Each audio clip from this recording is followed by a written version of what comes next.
आज हम लोग जियोग्राफी का बहुत ही कॉम्प्लेक्स टॉपिक पढ़ने वाले हैं। बहुत इजी वे में ख़त्म होगा, जो है हेड्रल सेल, फेरल सेल एंड पोरल सेल। ठीक, तो गोल नहीं पढ़ पाया, बट नो प्रॉब्लम। 20 से आपको पता है इक्वेटर पास हुआ है। एंड सो फेरल सेल, तो फेरल सेल 30 डिग्री तक, 0 से 30 डिग्री तक कौन सा, सॉरी हार्डल सेल होगा। और इधर से आपका फेरल सेल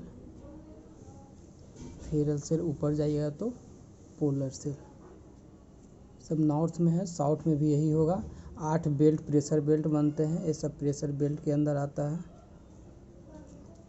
8 प्रेशर बेल्ट्स हैं। ठीक, और इधर भी वही होगा, 30 डिग्री साउथ तक आपको हार्डले सेल, और 60 डिग्री साउथ तक फेरल सेल, एंड इधर हो गया पोलर सेल। ठीक, तो सबसे पहले यहाँ पे हवा कैसे चलती है, तो आपको पता है कि 0 डिग्री से के पास लो प्रेशर बेल्ट है, 30 डिग्री के पास हाई प्रेशर बेल्ट है, एंड 60 डिग्री के पास लो प्रेशर बेल्ट है, और यहाँ पे हाई प्रेशर बेल्ट है। इसी तरह यहाँ पे लो प्रेशर बेल्ट हो गया, यहाँ पे हाई प्रेशर 30 डिग्री साउथ के पास, 60 डिग्री के पास लो प्रेशर हो गया, और यहाँ पे आपका फिर से हाई प्रेशर है। तो सबसे पहले फिर से डिस्क्राइब करेंगे कि 0 डिग्री के पास लो प्रेशर क्यों बनता है। 0 डिग्री के पास लो प्रेशर क्यों बनता है, तो 0 डिग्री के पास लो प्रेशर बनता है क्योंकि एबंडेंट मात्रा में, मतलब प्रचुर मात्रा में यहाँ पे क्या है, हीट है। इसी के चलते यहाँ पे जहाँ हीट ज़्यादा रहता है वहाँ पे आपका लो प्रेशर बेल्ट बन जाता है। फिर 30 डिग्री के नॉर्थ या साउथ पे हाई प्रेशर बेल्ट क्यों बनता है, तो क्योंकि यही फेरल हेड्रल सेल में क्या होता है कि यहाँ से जो हवा है ये घूम घूम कर पोलर रीजन से, जो वार्म एयर, जो गर्म हवा है, घूम घूम के ठंडा होकर फिर से 30 डिग्री पे गिर जाता है, जिसके कारण क्या होता है, यहाँ पे हाई प्रेशर बेल्ट बनता है।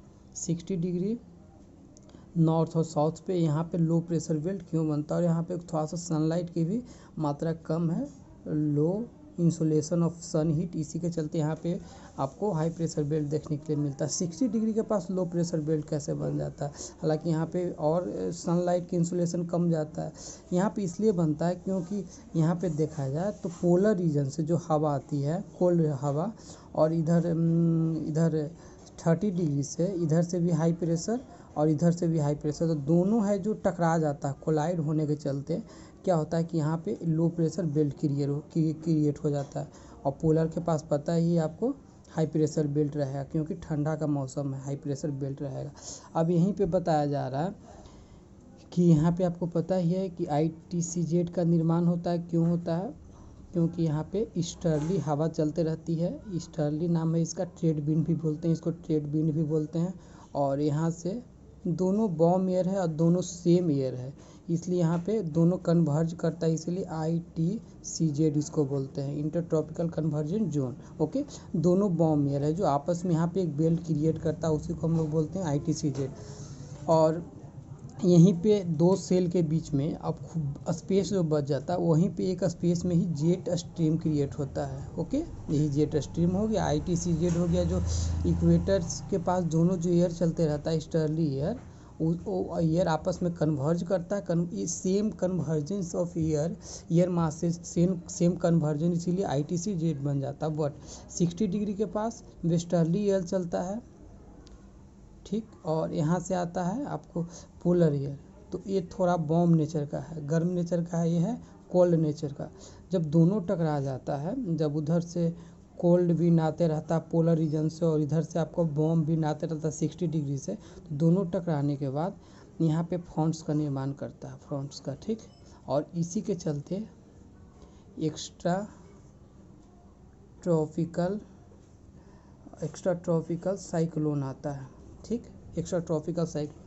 बट 1 मिनट में मैं ये भी बताना चाहता हूँ, यहाँ पे 30 डिग्री से लेकर 60 डिग्री का एरिया होता है, उसको हम लोग सब पोलर रीजन भी बोलते हैं। प्लस यहाँ पे एक्स्ट्रा ट्रॉपिकल साइक्लोन आने का खतरा बना रहता है, हमेशा आता है, क्योंकि 2 एयर मासेज आपस में टकरा रहा है, इसीलिए यहाँ पे साइक्लोन का निर्माण होने का नेचर हो जाता है, क्योंकि इधर से आपका वार्म एयर, उधर से कोल्ड एयर, और दोनों आपस में टकराता है। और पोल्स के पास ऐसे भी कॉर्नवालिस फोर्स है जो अधिक रहता है। इक्वेटर के पास 0 से 5 डिग्री के पास साइक्लोन नहीं आते, क्योंकि यहाँ पे कॉर्नवालिस फोर्स कम है। ऐसा नहीं है, यहाँ पे कॉर्नवालिस फोर्स कम है और दोनों विंड भी है जो सेम ही है। इसके चलते क्या यहाँ पे ITCZ का निर्माण होता है, यहाँ पे फंड्स का निर्माण होता है। और इंडिया वाला कंडीशन पे जहाँ पे ट्रॉपिकल रीजन में 30 डिग्री से नॉर्थ से लेकर 30 डिग्री साउथ तक, यहाँ पे सिर्फ 0 डिग्री से 5 डिग्री तक आपका साइक्लोन नहीं आ सकता, बट यहाँ आता है। ठीक, 30 डिग्री से 5 डिग्री, ये एक्सपेक्शन में इसको नोट कर लीजिएगा। तो यहाँ पे साइक्लोन क्यों आता है?